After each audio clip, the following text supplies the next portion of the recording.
Elastic bands are tightened around the fingers of the last public enemy number 1. The doctor injected cocaine into each fingertip as an anesthetic. The patient described the procedure of scraping his fingertips as the motion of sharpening a pencil.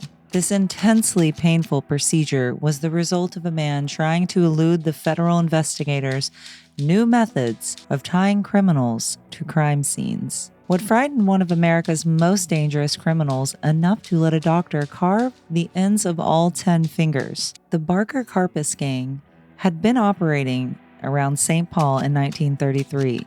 Alvin Karpis and Fred Barker had moved beyond ordinary bank robbery and into kidnapping wealthy businessmen for large ransoms. In June of 1933, the gang kidnapped William Hamm Jr., president of the Hamm Brewing Company.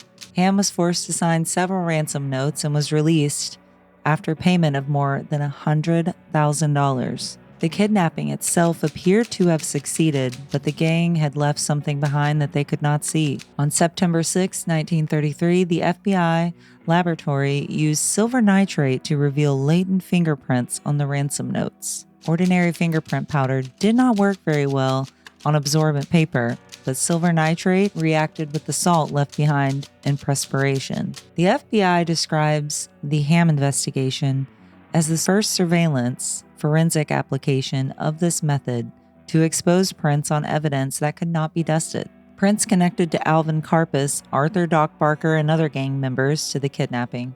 Karpis could change automobiles, addresses, clothing, and aliases. He could wipe down a weapon or abandon a hideout, but the FBI could now recover evidence from a piece of paper that appeared clean. The pressure grew after the January 1934 kidnapping of banker Edward Brummer. Brummer was released after his family paid $200,000, but the physical evidence again helped investigators connect members of the gang to the crime. By March, Karpis and Fred Barker were being publicly identified as suspects. Karpis was no longer only running from witnesses who might recognize his face. He was running from marks he had left behind every time he touched something. Karpis wanted to sever connection between his fingerprints and the criminal record attached to his name. He had already been arrested and imprisoned before joining the Barker gang. Law enforcement possessed earlier fingerprint records that could identify him even when he used an alias. Any new print recovered from a ransom note, automobile, weapon, or hideout could potentially be compared with those records. Karpis and Fred Barker contacted Joseph P. Morgan, a Chicago physician known within the criminal underworld. Karpis later said Barker paid $500 while Karpis paid $750 because Moran also performed work on facial injuries Karpis attributed to a police beating several years earlier. Gloves could not stop him from leaving fingerprints during one crime, but Karpis wanted a solution that would follow him everywhere he went. Joseph Moran was not operating as a conventional surgeon treating a normal patient. He was an underworld physician willing to alter fugitives who could not safely enter a legitimate hospital or explain their injuries and identities through ordinary paperwork. The FBI confirms that several members of the gang resorted to backroom surgery in an effort to conceal their fingerprints and appearances. According to Karpis's later description, Moran began looping elastic bands tightly around each finger near the first joint. These apparently restricted circulation and bleeding while Moran worked. He then injected cocaine into each fingertip. Cocaine was used medically as a local anesthetic during this period. Karpis remained conscious and aware of what was happening. Moran worked with a scalpel, scraping away the fingertip tissue deeply enough to disrupt the friction ridges. Karpis compared the process to sharpening the ends of a pencil. When Moran completed one finger, he removed the constricting band and wrapped the wounded cotton before moving on to the next one. Karpis said the fingerprint operation was damn painful. Even if Moran successfully destroyed the original ridge pattern, the operation successfully created other problems. Karpis needed time for 10 finger wounds to heal.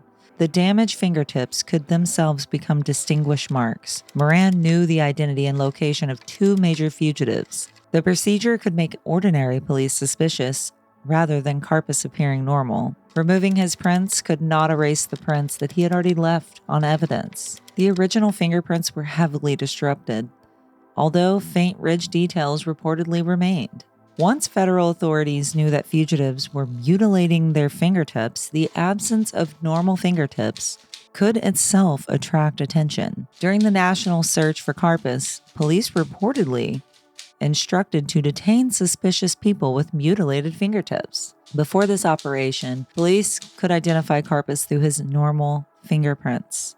After the operation, they could identify him as a man with 10 deliberately mutilated fingertips. A surgery may have complicated a direct comparison with old fingerprint cards, but it could not turn his hands into ordinary hands. Scarring and faint remaining ridges still created physical evidence. At the same time, Karpis remained free for roughly 2 more years. It may have made conventional fingerprint comparison more difficult, but it did not protect him from surveillance, informants, criminal associates, and mistakes made while moving around the country. On May 1, 1936, federal agents surrounded Karpis as he entered a Plymouth coupe outside of his New Orleans hideout. J. Edgar Hoover was present and publicly associated himself with the arrest. When Hoover ordered agents to place Karpis in handcuffs, none of them had brought a pair, so an agent's necktie was used to secure his hands. After the arrest, the FBI photographed the damage to his fingers. The photographs were not evidence that old fingerprints had returned.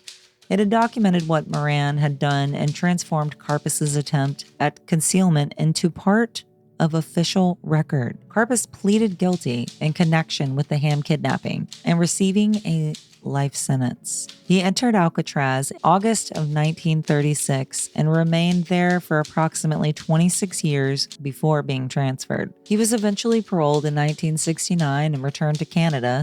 Several historical accounts state that the mutilation caused Karpis difficulties when he later needed Canadian identification or passport credentials. Thank you for taking the time to watch, like, and subscribe to our channel. If you want to support the Eclectic Historical Society, you can join our Patreon and buy merch from our website at eclectichistoricalsociety.com. With that being said, this is the Eclectic Historical Society, and remember, history is lost if it is not repeated.